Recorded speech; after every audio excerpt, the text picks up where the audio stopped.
Пайғамбардың Мәдинаға келуі. 620 жылы Меккеге қажылық жасау үшін Мәдина қаласынан 6 адам келеді. Олар сол жолы пайғамбармен жүздеседі. Құран аяттарын тыңдаған соң оның ешқандай да ақын емес, хақ пайғамбар екенін мойындайды. Соңғы 10 жылда Мәдинада тұратын яһудилер арасында ақырдың пайғамбары келеді деген сыбыс қатты тарап жатқан. Олар Расулдың шығатын мезгілі мен түр сипатына дейін сипаттап отыратын. Қажылар пайғамбардың сөзі мен ісін салыстырып әбден тексереді. Неде болса бұл яһудилер айтып жүрген пайғамбар осы деп бір тоқтамға келді. Бір жағынан олар сауатты яһудилерге қызыға қарайтын еді. Олардың тақуалығы мен шешендігіне қызығып тамсанатын. Пайғамбардың атын естігенде олар оны Мәдинаға көшіріп алғысы келді. Екінші жағынан, егер мұны яһудилер біліп қойса, пайғамбарды өздеріне көшіріп алып, бұрынғыдан да күшейіп кетуі мүмкін деп ойлады. Үшінші жағынан, Мәдинадағы арабтар мен яһуди тайпасының арасы ушығып, кейістің соңы сойылға ұласып кетудің азақ алдында тұрған.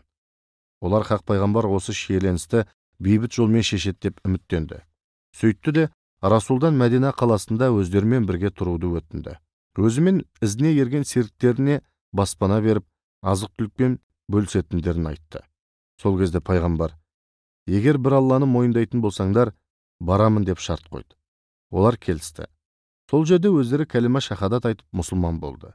Екі арада Ақаба келісімі орнады.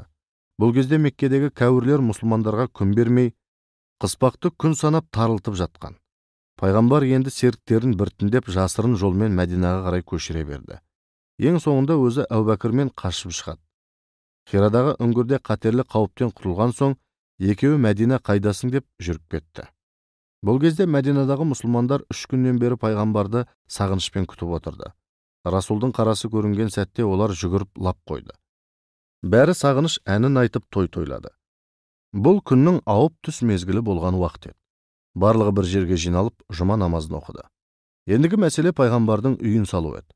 Осы кезде олар: пайғамбар біздің үйге тоқтайды, менімен көрші болады деп таласа кетті. Сол кезде пайғамбар түйесінің бұйдасын шешіп: бауырлар, осы бастан бөлініске жол бермейік. Әр істе әділдік болсын. Мен мына түйені босатып өз бетінше жіберем. Ол қай жерге барып шөксе, сол жерге шатыр тегем. Келсесіңдер ме деді. Осы ұсынысты бәрі қош көрді. Нарды босатып кеп жіберді. Ол желе жортып Мәдинаның көшелерін аралай бастады. Жұрт пайғамбармен көрші боламыз деп түйенің алдына шөп қойды, жем тастады. Кейбіреуі түйені көс-көстеп шақырып шелекпен су ұсынды. Тіпті қақпасының алдына түрлі түсті шүберек байлап, оны қызықтырғысы келгенімен, нар түйе оларға мойын бұрмады. Желіп отырып қаланың шетінде тұратын Әнес есімді 10 жасар баланың үйінің жанына тоқтады. Келісім бойынша дау болмады. Тура сол жерге бірінші қазық қағылды. Пайғамбарға баспана салу ісі басталды. Бірі ағашын, бірі кірпішін, енді бірі қамысын әкеліп, әп-сәтте бір үйдің төбесін көтеріп тастады. Жанынан жұрт жиналып, уағыз тыңдап, ілім үйренетін қосымша бөлме салынды. Ол бөлме кейін келе мешітке айналды.